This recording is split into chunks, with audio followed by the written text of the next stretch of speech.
नमस्कार। आप सभी का स्वागत है और आप देख रहे हैं अपना यूट्यूब चैनल रीमेक इंड पर। लोकसभा आम निर्वाचन की प्रक्रिया आरंभ है और चुनाव हमारे चौखट पे खड़ा है और निर्धारित तिथियों को चुनाव होने को है।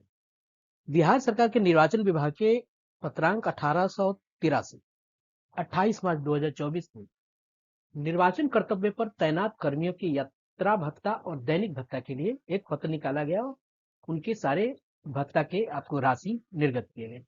ये वीडियो उसी पर आधारित है और इसमें मैंने पूरा कैलकुलेशन बताया है और मैंने प्रयास किया है, सावधानी बरती है कि चीजें इधर से उधर कोई नहीं हो, ह्यूमन मिस्टेक से कुछ चीजें इधर से उधर हो सकती है। तो मैं इस वीडियो के माध्यम से आपको बताऊंगा कि निर्वाचन कर्तव्य पर जो तैनात कर्मी है उनको कितना पैसा मिलेगा, उनका यात्रा भत्ता और दैनिक भत्ता कितना मिलेगा।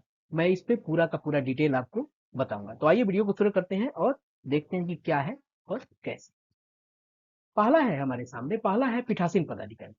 पीठासीन पदाधिकारी का देखिए, कर्मी पीठासीन पदाधिकारी है, प्रशिक्षण आदि की संख्या, प्रशिक्षण की 3 दिन की आपको दिन होगा, तिथि जो प्रशिक्षण की अवधि होगी 3 दिन होगी, उनको मिलेगा 700 रुपये प्रतिदिन के हिसाब से। और मतगणना या मतदान के दिनों की संख्या, यहाँ चूंकि ये मतदान के दिन की संख्या है तो, और यहाँ उसका दर भी है आपको 700 रुपये। तो ये देखा गया 3 दिन प्रशिक्षण और 3 दिन आपका मतदान, 6 दिन आपको 700 रुपये दर से, यानी इनको 4200 रुपये मिलेंगे और 350 रुपये खाने के दर से, यानी 3 दिन जो ये आप चुनाव के कार्य में लगेंगे तो 1050 रुपये, यानी इनको मिलेंगे 5250 रुपये। उसी तरह ये सारे के सारे निर्धारित है। यही है मतदान पदाधिकारी P1 और P2। P1 और P2 इन दोनों को समान मिलेंगे और इनका भत्ता होता है 500 रुपये प्रतिदिन आपको, और इनको मिलेगा आपको, इनका जो प्रशिक्षण और मतदान का जो राशि होगी वो मिलेगी 3000 रुपये, और इनके जो खाने और नाश्ते का जो राशि होगा वो हो गया 1050 रुपये, यानी कि इनको मिलेगा 4050। वही है चतुर्थ वर्गीय कर्मी जिसमें P3 शामिल किया गया है, इनका भी प्रशिक्षण 3 दिन है, 350 रुपये के प्रतिदिन के अनुसार इनका भत्ता है। तो इनका भत्ता बनता है 2100 रुपये और खाने को मिलाकर आपको देखा जाए तो 3150 रुपये इनका मिलता है। उसी तरह सेक्टर पदाधिकारी और जोनल दंडाधिकारी का प्रशिक्षण 1 दिन है, 700 रुपये प्रतिदिन इनका आपको भुगतान का दर है, और इनको एक मुश्त मिलेगा मतगणना या ये मतदान के लिए जो है इनको राशि जो मिलेगी ये आपको 4000 रुपये एक मुश्त मिलेगी, यानी इनको भुगतान की राशि जो होगी प्रशिक्षण और मतदान दोनों मिलाकर वो 4700 होगी और खाना मिला के होगा 5750 रुपये।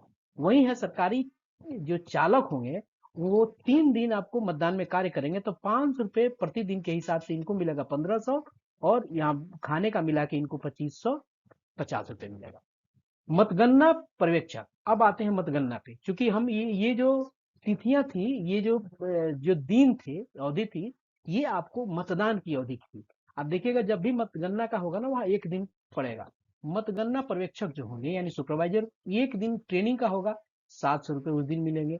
एक दिन आपको मतगणना का कार्य होगा और 700 प्रतिदिन के, यानी उनका हिसाब बनेगा 1400 रुपया, और उनको कितना मिलेगा 1400 रुपये। क्लियर है। अब आते हैं मतगणना सहायक, एक दिन तो आपको 500 रुपये प्रतिदिन, उसके बाद एक दिन आपको मतगणना के दिनों की संख्या या 500 रुपये, वो टोटल बन के आएगा 1000 रुपये, 1000 उनको मिलेगा। वही है माइक्रो प्रेक्षक मतदान के लिए, ये देखिए माइक्रो प्रेक्षक है मतदान के लिए, एक दिन होगा 700 रुपये इनके ट्रेनिंग का हो गया, वहीं आपको एक मुश्त इनको 2700 रुपये दिए जाएंगे, यानी इनको पैसे मिलेंगे 3400 रुपये और 1050 रुपये खाने का, तो मिला के इनको हो जाएगा 4450 रुपये, इनको आपको दैनिक भत्ता मिलेगा। वही है माइक्रो प्रेक्षक, ये मतगणना के लिए है। ये जो माइक्रो प्रेक्षक होते हैं मतगणना के, उनका एक दिन का है आपको 700 रुपये, ये ट्रेनिंग का है, और एक मुश्त उनको 700 रुपये मिलेगा, यानी उनको मिलेगा 1400 रुपये, और टोटल उनको 1400 का भुगतान उनको होगा।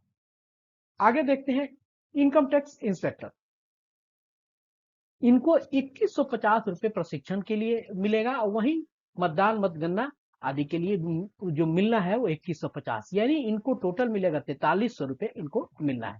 वहीं आते हैं आगे हम 11वां कॉलम में देखते हैं, पॉइंट्स में देखते हैं, video surveillance team, video viewing team, accounting team, expenditure monitoring control room और call centre staff, media certification and monitoring committee.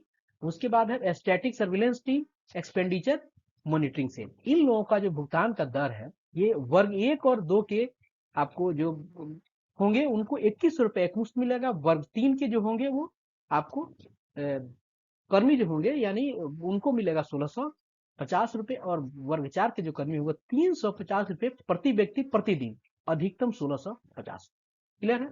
उसके बाद है फ्लाइंग स्क्वाड है, तो इनको फ्लाइंग स्क्वाड का 3500 रुपए आपको एकमुश्त है। वही है, आगे देखते हैं पुलिस निरीक्षक और पुलिस अवर निरीक्षक। एक दिन आपका प्रशिक्षण 700 रुपए प्रतिदिन का इनका निर्धारित है।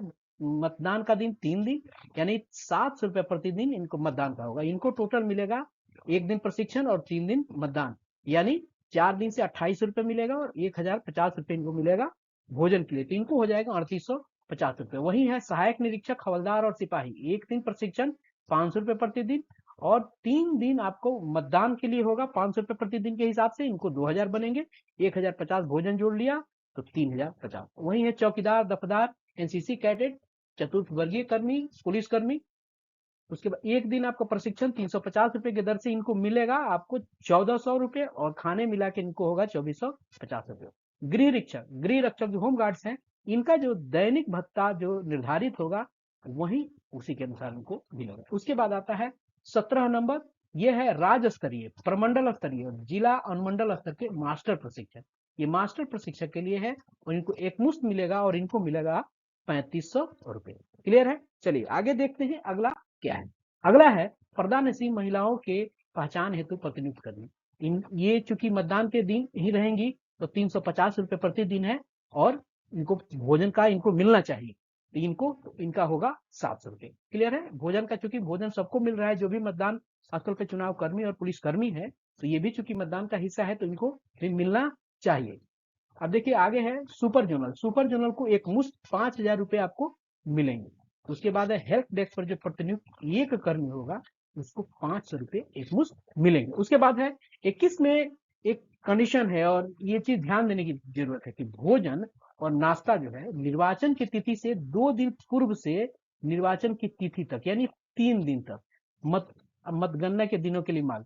तो ज्यादातर हमने जो कैलकुलेशन निकाला है उसमें भोजन को हमने मतगणना से अलग रखा है, और जो आपको 3 दिन के लिए भोजन की व्यवस्था की गई है। यहाँ ध्यान देने की बात है कि मैंने 350 रुपए जोड़े हैं, लेकिन वहां कहा गया चिट्ठी में अधिकतम, तो अधिकतम 350 रुपए, तो वो कम हो सकता है। अगर वहां कम हो तो आप मुझ पर ब्लेम नहीं कर सकते हैं, क्योंकि आदेश ही इस तरह से है कि वहां शब्द यूज किया गया है आपको 350 रुपए अधिकतम। कहीं कहीं कुछ जिले में, नवादा इत्यादि में 317 रुपए देखने को मिले हैं।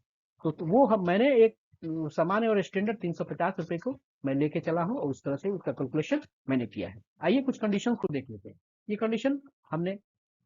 कंडीशन ही है इस तरह से, आपका सुरक्षित रखे गए कर्मियों को जो निर्वाचन कर्तव्य पर आवश्यकता होने पर लगाए जाने के लिए निर्धारित स्तर पर उपस्थित रहेंगे, उन्हें भी संबंधित कोटि के अनुसार भुगतान किया जाएगा। जिस तरह के कर्मी होंगे और जो रिजर्व में रहेंगे, तो उस तरह के कर्मी को जो मतदान कराने के लिए गए हैं, उनको जितनी राशि मिलेगी उतनी राशि जो भी आपको रिजर्व में रहेंगे, सुरक्षित रखे गए हैं, उनको मिलेगा। वही है मतदान और मतगणना स्थल पर प्रतिनियुक्त चुनाव कर्मियों, सुरक्षा कर्मियों को भोजन नाश्ता पर अधिकतम 350 रुपए, मैंने अभी जिक्र किया था 350 रुपए प्रतिदिन प्रति व्यक्ति की दर से व्यय किया जा सकेगा।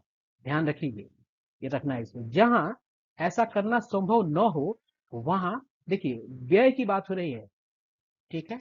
अगर सरकार उस तरह का 350 भोजन की व्यवस्था कर देती है तो 350 रुपए हो सकता है काट ले। जहां ऐसा करना संभव न हो, भोजन की व्यवस्था सरकार अगर नहीं कर पाती है, तो आपको 350 रुपए प्रतिदिन की दर से भुगतान किया जा सकेगा। ये कहानी, और इस तरह से व्यवस्था बनाई गई। तो हमने प्रयास किया कि, और उस चिट्ठी के आलोक में और उसके परिप्रेक्ष्य में और उसके छत्र छाया में मैंने ये आप सबकी सुविधा के लिए बहुत सारे जो भी कर्मी थे, मैं वीडियो बहुत सारा मैंने चुनाव के संबंधित डाला है, तो बहुत सारे ने प्रेरित किया कि सर पैसा कितना मिलेगा, पैसा भी तो महत्व रखता है। तो मैंने सबके रिक्वेस्ट पर ये चीजें आग्रह पे मैंने बनाई है। आशा है आपको इससे लाभ होगा, और आप नई चीजों से और नए से अपडेट होंगे। मैंने प्रयास किया है कि कोई भूल नहीं हो, मानवीय भूल संभव हो, और इस पत्र के आलोक में मैंने बनाया। ये मेरा बिल्कुल अपना व्यक्तिगत सोच और व्यक्तिगत अध्ययन और व्यक्तिगत अनुभव के अनुसार से मैंने इस चीज को बनाया।